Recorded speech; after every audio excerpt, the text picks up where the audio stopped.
Remember the swine flu scare of 1976? That was the year the U.S. government told us all that swine flu could turn out to be a killer that could spread across the nation. And Washington decided that every man, woman, and child in the nation should get a shot to prevent a nationwide outbreak, a pandemic. Well, 46 million of us obediently took the shot. And now 4,000 Americans are claiming damages from Uncle Sam amounting to $3.5 billion because of what happened when they took that shot. By far the greatest number of the claims, 2/3 of them, are for neurological damage or even death. This virus was the cause of a pandemic in 1918 and 1919 that resulted in over 500,000 deaths in the United States, as well as 20 million deaths around the world. See how easy it is to... Thus, the U.S. government's publicity machine was cranked into action to urge all America to protect itself against the swine flu menace. Influenza is serious business. During major flu epidemics, millions of people are sick and thousands die. Well, this year you can get protection. The vaccines are safe, easy to take, and they can protect you against flu. So roll up your sleeve. Protect yourself. One of those who did roll up her sleeve was Judy Roberts. She was perfectly healthy, an active woman, when in November of 1976, she took her shot. 2 weeks later, she says, she began to feel a numbness starting up her legs. By the following week, I was totally paralyzed. So completely paralyzed, in fact, that they had to operate on her to enable her to breathe. And for 6 months, Judy Roberts was a quadriplegic. The diagnosis? A neurological disorder called Guillain-Barré syndrome.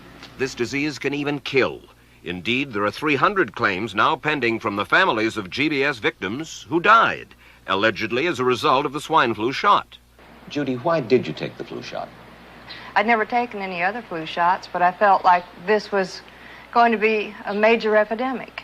And the only way to prevent a major epidemic of a really deadly variety of flu was for everybody to be immunized. As part of informing Americans about the swine flu threat, Dr. Sensor's CDC also helped create the advertising to get the public to take the shot.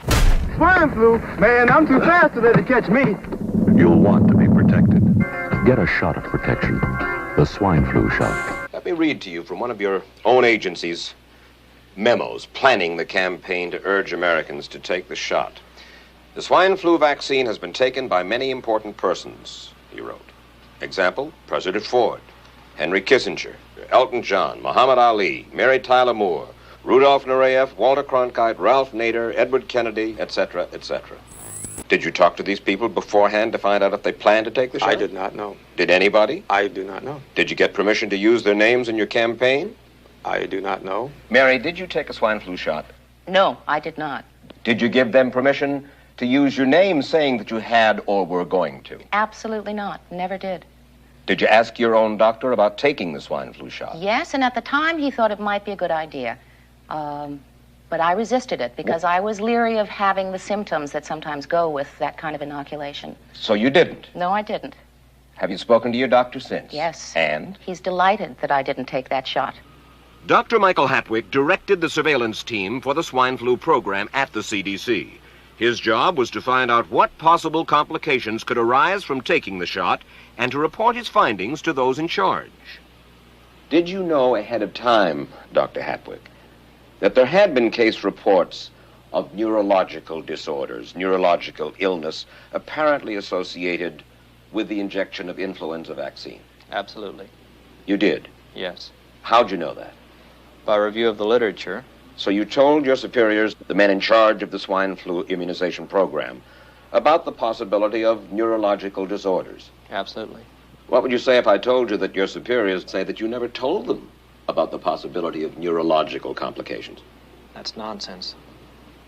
I can't believe that they would say that they did not know that there were neurological illnesses associated with influenza vaccination. That simply is not true. We did know that. I've said that Dr. Hatwick has never told me of his feelings on this subject. Then he's lying. I guess you would have to make that assumption. Then why does this report from your own agency, dated July 1976, list neurological complications as a possibility? I think the consensus of the scientific community was that the evidence relating neurologic disorders to influenza immunization was such that they did not feel that this association was a real one. You didn't feel it was necessary to tell the American people that information? I think that over the years we have tried to inform the American people as fully as possible. The vaccines are safe, easy to take, and they can protect you against flu. I told Judy to take the shot. She wasn't going to take it, and she never had shots. And I'm mad with my government because they knew the facts. But they didn't release those facts because if they had released them, the people wouldn't have taken it. And they can come out tomorrow and tell me there's going to be an epidemic, and they can drop off like flies next to me. I will not take another shot that my government tells me to take. Meantime, Judy Roberts and some 4,000 others like her are still waiting for their day in court. This is the CBS television network. What cigarette do you smoke? You'll be interested to know how the doctors of America answered that question. Tens of thousands of doctors in all parts of the country, in every state of the Union. Doctors in every branch of medicine were asked, "What cigarette do you smoke, doctor?"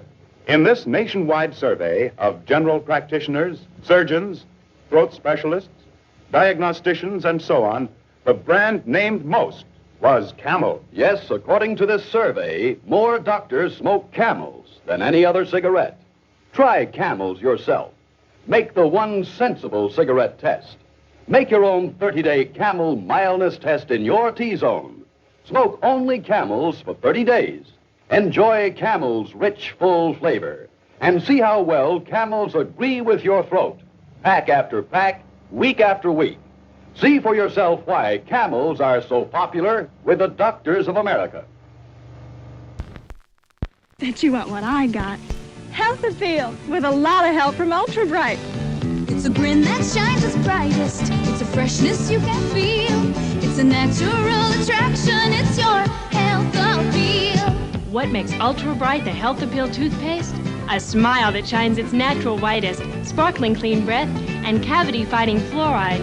It's a natural attraction. It's your Ultra Bright. The Health Appeal toothpaste. I'm the healthiest 55-year-old you ever seen. Hey, I play golf every weekend. Get a shot of protection. The swine flu shot. Joe brought it home from the office. He gave it to Betty and one of his kids, and to Betty's mother. But Betty's mother went back to California the next day. On her way to the airport, she gave it to a cab driver, a ticket agent, and one of the charming stewardesses. At school, Joe's kid gave it to some other kids, and Mrs. Merrill got it and gave it to her husband. In California, Betty's mother gave it to her best friend, Dottie. But Dottie had a heart condition and she died. But before she died, Dottie gave it to her girlfriend, the mailman, the paper boy, and the vet when she went to pick up her chihuahua. If a swine flu epidemic comes, this is how it could spread. You'll want to be protected, especially if you're elderly or chronically ill. Get a shot of protection, the swine flu shot. Nose, throat, and accessory organs not adversely affected by smoking Chesterfields. First such report ever published about any cigarette, and it applies only to Chesterfield. A responsible consulting organization reports this study by a competent medical specialist and his staff on the effects of smoking Chesterfields. A group of people smoked only Chesterfields for 6 months in their normal amount, 10 to 40 a day. 45% of the group have smoked Chesterfields from 1 to 30 years for an average of 10 years each. At the beginning and end of the 6 months period, each smoker was given a thorough examination, including x-rays.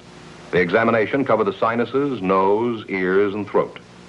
After a thorough examination of every member of the group, the medical specialist stated, "It is my opinion that the ears, nose, throat, and accessory organs of all participating subjects examined by me were not adversely affected in the 6 months period by smoking the cigarettes provided."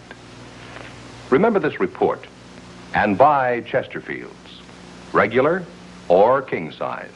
Premium quality Chesterfield, much milder.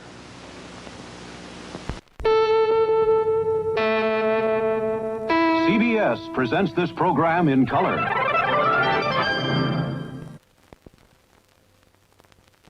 Our ads of the last few weeks, different from what you usually see, have tried to raise questions we feel are extremely important.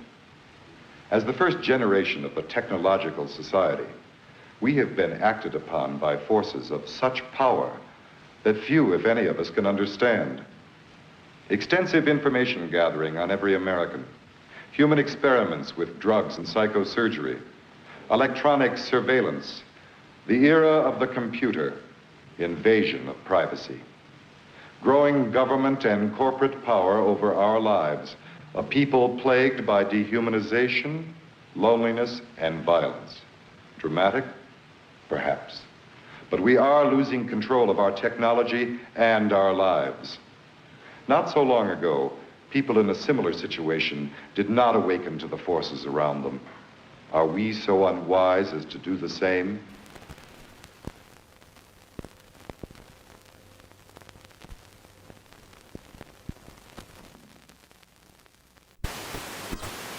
Back